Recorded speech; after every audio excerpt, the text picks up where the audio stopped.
สบายดีท่านผู้ชมที่เข้าหลบตอนทับทุกท่านเข้าสู่รายการวาระแห่งศาสตร์ว่าด้วยการแก้ไขความยุ่งยากทางด้านเศรษฐกิจการเงินและพบกันวันนี้กับข้าพเจ้าจนภาสิงหราชดำเนินรายการท่านผู้ชมที่เข้าหลบสำหรับรายการวาระแห่งศาสตร์ในวันนี้จะนำท่านผู้ชมมาติดตามฐานสันติภาพภูมิหารรัฐมนตรีกระทรวงการเงินได้รายงานเกี่ยวกับการจัดตั้งปฏิบัติวาระแห่งศาสตร์ว่าด้วยการแก้ไขความยุ่งยากทางด้านเศรษฐกิจการเงินในปี 2024 และทิศทางแผนการปี 2025 ซึ่งเห็นได้ว่ามีการเพิ่มขึ้นและเกินแผนในแต่ละปี ส่วนรายจ่ายในปีนี้แขนงศึกษากีฬากว่าเอาถึง 4,000 กว่าตื้อกีบเพิ่มขึ้น25ส่วนห้อยไปติดตามหับชมรายละเอียดพร้อมกันนับในการจะตั้งปฏิบัติวาระแห่งศาสตร์ก็คือคำสั่งที่18ของรัฐบาลเกณฑ์ไทยและฮับของการจะตั้งปฏิบัติแผนงบประมาณก็มีทายเอียงเพิ่มขึ้นแต่ละปีถือว่าปีนี้เป็นปีที่4ที่รับเกินแผนเนาะฉะนั้นการคือหูน้ำกันและรับเกินแผนมาหอด10 เดือนนี่ก็ถือว่าก็ได้มีการรายงานอยู่ในบทรายงานแล้วได้ยกให้เห็นเนาะต้นโตก็เป็นว่าสาเหตุที่เฮ็ดให้การได้นี่ก็มันก็มีหลายปัจจัยเนาะมีหลายปัจจัยก็คือบรรทัดฐานในหูน้ำกันแล้วก็คือในบทรายงานของข้าพเจ้าได้ชี้แจงเป็นได้บทรายงานที่ได้มีคำเห็นไปแล้วนั้นเนาะก็ต้นโตก็เป็นว่าพวกเฮานี่ก็สืบต่อจะตั้งปฏิบัติวาระแห่งศาสตร์เข้าสู่ลงลึกกันเลยรวมทางการจะตั้งปฏิบัติคำสั่งเด็กที่18ว่าโดยการเพิ่มทีวีการคุ้มครองได้ต้านการโหไลของอะไรครับบวกกับบรรดากิจกรรมต่างๆที่ได้มีการปรับปรุงใหม่เพื่อสร้างฐานรายรับใหม่ให้มันเพิ่มขึ้นเนาะ ต้นต่อก็เป็นว่าด้านกิจกรรมที่เป็นฐานรายรับใหม่เพิ่มขึ้นนี่เขาพอก็ได้มีการจะตั้งปฏิบัติตัวรัฐธรรมนูญ001ว่าโดยรายการสินค้าและอัตราค่าภาษีเขานี่ก็เพิ่มขึ้น530ตื้อกีบเนาะแต่ก็การจะตั้งปฏิบัติรัฐธรรมนูญ002ของประธานประเทศว่าโดยอัตราค่าทรัพยากรธรรมชาติก็เพิ่มขึ้น389ตื้อกีบเนาะเพราะว่าอยู่ในนี้ก็แปลว่าได้มีการปรับค่าทรัพยากรธรรมชาติเพิ่มขึ้นเฉลี่ยประมาณ 3.5% เนาะมันก็เป็นการสร้างฐานรายรับใหม่ให้แก่งบประมาณเป็นการจะตั้งปฏิบัติรัฐธรรมนูญ003อัตรามูลค่าเพิ่มจาก 7% มาเป็น 10% นี่ถือว่าพอก็ได้มีการเริ่มจะตั้งปฏิบัตินับแต่วันที่1 พฤษภาคมเป็นต้นมาเนาะเกณฑ์ให้รายรับดังกล่าวนี่ก็เพิ่มขึ้นเนาะตกอยู่เพิ่มขึ้นประมาณ 2,842 ตื้อกีบเนาะอันนี้พอได้มาวันนี้นอกจากนี้ราคาธรรมเนียมราคาบริการต่างๆมันก็มีท่าเอียงเพิ่มขึ้นหมดนะโดยเฉพาะแม่นค่าธรรมเนียมของเลขาวิชาการของบรรดากระทรวงองค์การขันส่วนกลางในท้องถิ่นก็เพิ่มขึ้นอยู่ในจังหวะ956ตื้อกีบก็ย้อนเสย้อนว่าเฮาได้หันไปสู่ทันสมัยได้พันขยายการเก็บนะครับเป็นทันสมัยนี่สู่บรรดาคะแนนการต่างๆอยู่ขันส่วนกลางในท้องถิ่นเกณฑ์ไทยนะครับทั้ง9นี่มันรวมศูนย์เนาะ เป็นนี่สำหรับรายรับจากเฮธาตุนี้ก็เพิ่มขึ้นด้วยกันได้รับเฮธาตุเพิ่มขึ้นก็ต้นตอมันจากเฮคำเพราะว่าเฮคำปัจจุบันนี่มันราคาตลาดโลกมันก็เพิ่มขึ้นเนาะเพิ่มขึ้นประมาณ 2,600 กว่าดอลลาร์ต่อ1ต่อออนนี่มันก็เป็นฐานรายรับให้พอเพิ่มขึ้นเนาะถึงว่าเรื่องปริมาณจะส่งออกนี่ลดลงเทียบใส่ปีผ่านมาแต่ว่าย้อนราคานี่มันก็เป็นส่วนหนึ่งที่ในฐานแล้วมันก็เพิ่มขึ้นเนาะอันนี้จะรวมเอาประมาณ 30% แหละที่มันเพิ่มขึ้นเนาะฉะนั้นทางการมาวิเคราะห์วิจัยทางด้านโครงสร้างเก็บรายรับนี้ใน10 เดือนเห็นว่ารายรับที่ได้จากฐานมั่นคงนี่ก็รวมเอา 77% แหละของรายรับทั้งหมดในนั้นรายรับจากภาษีอากรนี่รวมเอา 68% แหละแต่รายรับบ่แม่นภาษีอากรนี่รวมเอาเพียงแต่ 9% เทียบใส่รายรับทั้งหมดฉะนั้นที่ทางเป็นการในต่อหน้าจะสืบต่อซุ้มใส่เชื่อมโยงข้อมูลต่างๆและของคะแนนการเงินเนี่ยกับคะแนนการที่เกี่ยวของ เป็นต้นเป็นคะแนนพลังงานหรือบ่เฮเพื่อในการคุ้มครองในการจัดเก็บนะครับนี่มันมีลักษณะเพิ่มขึ้นอีกเนาะฉะนั้นทำมาเบิ่งเนาะกะบางเทื่อทานสมาชิกภาคก็สิตั้งปัญหาบนว่าการเพิ่มขึ้นนี้มันมีย้อนมีค่าผิดเดียงถ้าอัตราแลกเปลี่ยนบ่เนาะแต่พอก็มาวิเคราะห์วิจัยเบิ่งแล้วนี่ในเบิ่งแล้วนี่มันก็มีอยู่ค่าผิดเดียงแต่บางมันก็บ่หลายมันก็มีลักษณะเล็กน้อยเนาะสั่นต้นต้อแม่นที่ว่าเฮาจะตั้งปฏิบัติแรงศาสตร์บวกกับคำสั่ง48คือหันเป็นทันสมัยของงานการเงินนี่เข้าสู่ลงลึกเห็นในการจัดเก็บต่างๆมันก็เพิ่มขึ้นได้ อันนี้อยากรายงานชี้แจงโดยสังเขปต่อคำถามที่1วันนี้คำถามที่2นี้การขึ้นแผนรายจ่ายให้สมเหตุสมผลรับประกันประสิทธิภาพและประสิทธิผลแผนรายจ่ายงบประมาณตามทิศประหยัดรับประกันความถูกต้องและสอดคล้องกับความสามารถตัวจริงจะมีทิศทางและมาตรการจัดตั้งขึ้นใดเนาะต่อกับปัญหาดังกล่าวนี้ถือว่าการจะตั้งปฏิบัติรายจ่ายแทนงบประมาณในเทียบใส่ GDP นี่ก็ถือว่ากระสูงพอสมควรได้เฉลี่ยแล้วประมาณ20% ของ GDP จึงเฮ็ดให้การขุดดุงประมาณนี้อยู่ในระดับ 3% ของ GDP เนาะผ่านมารัฐบาลก็ได้ซุ่มใจปฏิบัติรายจ่ายที่เป็นบริมสิทธิ์และเป็นต้นเป็นการเบิกจ่ายเงินเดือนเงินอุดหนุนและเงินนโยบายต่างๆของพนักงานรัฐกรนี่รวมทั้งการจ่ายชำระหนี้สินตามข้อผูกพันสัญญารายจ่ายบริหารตามแผนเรียบ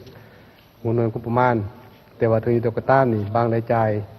ยังมีความซักซ้าเนาะโดยเฉพาะเป็นรายจ่ายการลงทุนของรัฐบ่วงกองทุนทางนี้ยังบ่ทันมีการมาฮอดปัจจุบันนี่ก็ยังบ่มีการเสนอขออนุมัติถึงกระทรวงการเงินเถื่อเนาะสำหรับกลไกการเบิกจ่ายแม่นสำเร็จการอนุมัติจ่ายรายจ่ายบริหารและรัฐสมทั้งหมดแต่ต้นเดือนตุลานี่แต่ฮอดปัจจุบันนี่มันก็ได้ 71% แล้วเบิ่งรายจ่ายเนาะตามบทรายงานของข้าพเจ้าเป็น10เดือนมันเพียงแต่ 68% แต่ว่าหลักๆก็แม่นนั่นเบื้องกองทุนทางนี้ยังบ่ได้มีการเสนอถึงในการจะตั้งปฏิบัติการเบิกจ่ายเถื่อเนาะเศษต้นโตก็แม่นการเบิกจ่ายรักษาก็ย่อมบรรดาหูหน่วยงบประมาณได้ยังการเกียมแผนเบี้ยแผนงานของตนนี่เพื่อขอเบิกจ่ายหากระทรวงเงินนี่ก็ยังมีการซักซ้าและฉะนั้นทางเบื้องกระทรวงการเงินก็ได้มีทิศในการพวกเขาก็ได้จะตั้งปฏิบัติตัวพังขยายดำรัดว่าด้วยการสร้างแผนฉบับเลขที่245ทับระบนี้โดยได้แจ้งขอบเพดานงบประมาณปี2025ให้บรรดาผู้นำงบประมาณตั้งแต่เดือนเมษายนเป็นต้นมาเพื่อให้เขามีเวลาในการกล้าเกี่ยมในการสร้างแผนของตนเต็มที่ก็มีหอดแบบพร้อมมีตารางต่างๆเพื่อ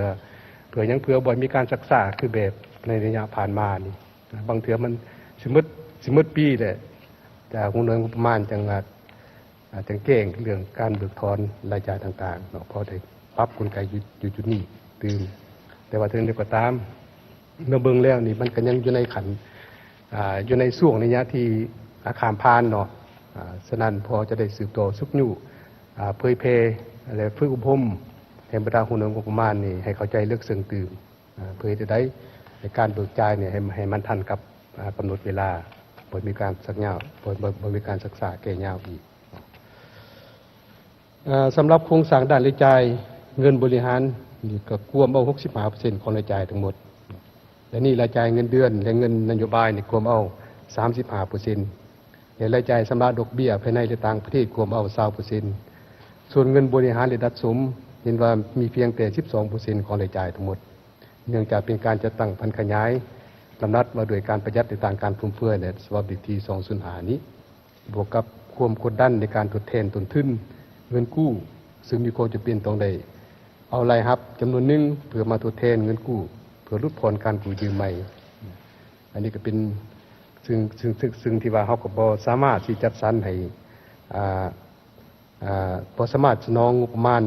ให้ได้ตามความต้องการของบรรดาคณะการทางการส่วนกลางในท้องถิ่นเนาะแต่ถึงเดียวก็ตามในปี2004นี้กระทรวงเงินก็ได้เอาใจใส่ในการจัดสรรงบประมาณที่เป็นบริษัทให้คะแนนศึกษากีฬา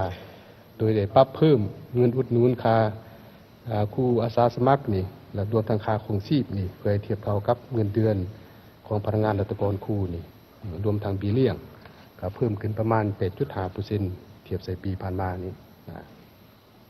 สำหรับปี 2025 นี้เป็นรายจ่ายคะแนนศึกษากีฬาทั่วประเทศนี่ก็ 4,000 กว่าตื้อแล้วเพิ่มขึ้น889ตื้อกีบเท่ากับ 25% เทียบใส่ปี 2024รวมเอา 14.37% ของรายจ่ายทั้งหมดที่จัดสรรเนาะถ้ารวมเงินกู้ยืมและส่วนล่านี่จะรวมเอา 17% ของรายจ่ายทั้งหมดที่จัดสรรเนาะต่อกับการเสนอขอเพิ่มรายจ่ายให้คะแนนศึกษาอีก 1% นั้นประมาณ300ตื้อนี่ส่วนใหญ่เป็นต้องการภาครายจ่ายบริหารระดับส่งเสริมแต่ว่าแผนงบประมาณของพวกเรานี่ก็ถือว่ามันคุ้งเพดานแล้วของปี 2025 นี่ฉะนั้นพวกเราก็บ่อยากให้มีการขาดดุลเพราะการขาดดุลพวกเราเนี่ยก็กำหนดบ่เกิน 3% นะคณะก็มาเพิ่มให้ 1% ตื่มอีกนี่ก็สิเฮ็ดให้การขาดดุลเนาะฉะนั้นเพื่อรับประกันให้แก่การเคลื่อนไหวความเป็นงานของคะแนนศึกษาธิการตามการเสนอของบรรดาสมาชิกสภาแห่งชาตินี่พวกเราก็จะค้นคว้าตื่มบางเทื่อจะนำใส่ตัวเงินเกินแผนของปี 2024 นี้เพื่อพี่แบงช่วยให้คะแนนศึกษาธิการเนาะ กับบนพื้นฐานที่จะได้มีการค้นคว้าละเอียดตื่มในตัวหน้านี้อันที่3ขั้นตอนที่3นี้กระทรวงการเงินจะมีทิศทางและมาตรการเพื่อขับประกันจัดหาแรงดุลเดียงงบประมาณขึ้นใดเนาะความจริงแล้วก็กระทรวงเงินก็มีมาตรการในการสอกแรงเพื่อดุลเดียงงบประมาณในตัวหน้าดังนี้ก็มีหลายมาตรการแต่ว่าตัวมาตรการหลักๆก็แม่นว่าได้การนึงก็แม่นพอได้พยายามเป็นเจ้าตนเองแหละเพื่อนำใส่แรงทุนภายในเพื่อบริหารหนี้สินนี่แหละโดยเฉพาะเป็นการสร้างภายในรับภายในให้คุ้มกับรายจ่ายภายในและมีส่วนเหลือเพื่อชำระหนี้เนาะเฉพาะปี 2025เพราะเขาก็ได้กำหนดประมาณ 9,150 ตื้อกีบอันที่2ก็เป็นเศรษฐกิจกู้คืนเลยเงินกู้ยืมต่อจากบรรดาวิสาหกิจประมาณ100 กว่าล้านดอลลาร์เลยทำกับ 2,300 ตื้ออันที่3มักซื้อออกพันธบัตรภายในผ่านตลาดหลักทรัพย์นี้เนาะอันที่4มากกู้ยืมจากธนาคารภายในโดยการออกพันธบัตรคลังเงินอันนี้เป็นการบริหารเรื่องภาคดุลเดียงของพวกเราแต่ว่าความจริงแล้วพวกเรานี่ก็ยังมีหนี้สูงอยู่ปีต้นมีหนี้สินต่อต่างประเทศนั่นแหละอาจจะให้พวกเข้าใจนำกันมันว่าหนี้สินนี่จะเป็นความกดดันเฮ็ดให้พวกเรานี่ต้องได้มีการระมัดระวังในการจัดสรรแต่งงบประมาณให้มันสมดุลเนาะข้ออันที่4นี่การปรับปรุงรัฐวิสาหกิจ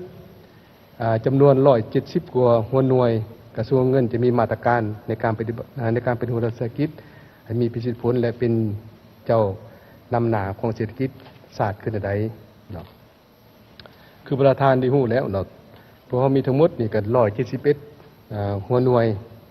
รัฐวิสาหกิจเนาะในนี้ศูนย์กลางคุ้มครอง78แต่ท้องถิ่นคุ้มครอง93หัวหน่วยกันอิงใส่มติเลขที่10เนาะเพื่อซุ้มใส่ในการปฏิรูปรัฐวิสาหกิจนี่อยู่ขันศูนย์กลางเป็นต้นต่อโดยเอาทั้งหมดก็มี32หัวหน่วยเป็นบริมือ10ซึ่งปัจจุบันนี้สำเร็จการปฏิรูปแล้วจำนวน10ยังเหลืออีก2หัวหน่วยโดยเฉพาะเป็น3หัวหน่วยที่เข่งฮ้อนนี่อาจจะต้องได้ซุ้มใส่ปฏิรูปให้มันสำเร็จโดยประกอบมีรัฐวิสาหกิจไฟฟ้าลาวรัฐวิสาหกิจน้ำมันเสือไฟลาวและรัฐวิสาหกิจการบินลาวเฉพาะรัฐวิสาหกิจไฟฟ้าลาวนี่ก็เป็นพวกเราก็ได้มีการได้โอนนาเวียกเนาะเคยว่าจ้างเอกชนภายนอกทานมาให้พนักงานภายในนี้ซึ่งสามารถลดรายจ่ายลงได้ประมาณ 45% เทียบใส่ปีผ่านมาเข้มงวดการกวดกาพลังงานทุกเฮียและสามารถลดพลังงานทุกเฮียลงจากเมื่อก่อนใน9จุดกว่าเปอร์เซ็นต์มาเป็น6จุดกว่าเปอร์เซ็นต์เฮ็ดให้สามารถประหยัดรายจ่ายได้ประมาณ30ล้านดอลลาร์สหรัฐและพร้อมนี้ก็ได้เจรจาดัดแก้ซื้อขายไฟฟ้านี่สำเร็จแล้ว4สัญญาเท่ากับ13สำหรับรัฐวิสาหกิจน้ำมันเสือไฟลาวนี้ ก็ได้สำเร็จการควบรวม3ธุรกิจเนาะเข้ากันเนาะซึ่งเฮ็ดให้โครงสร้างองค์กรลดลงจาก20แผนกเทียบเท่าเหลือแต่9แผนกก็ได้ค้นคว้าการหันไปร่วมมือกับเอกชนเพื่อหันการคุ้มครองรัฐวิสาหกิจน้ำมันเสือไฟลาวให้มีประสิทธิผลขึ้นและปรับปรุงองค์กรให้มีความกระทัดสมเหตุสมผลเนาะในการขึ้นไปดำเนินธุรกิจตัวจริงตัวนี้กำลังอยู่ในขั้นตอนในการ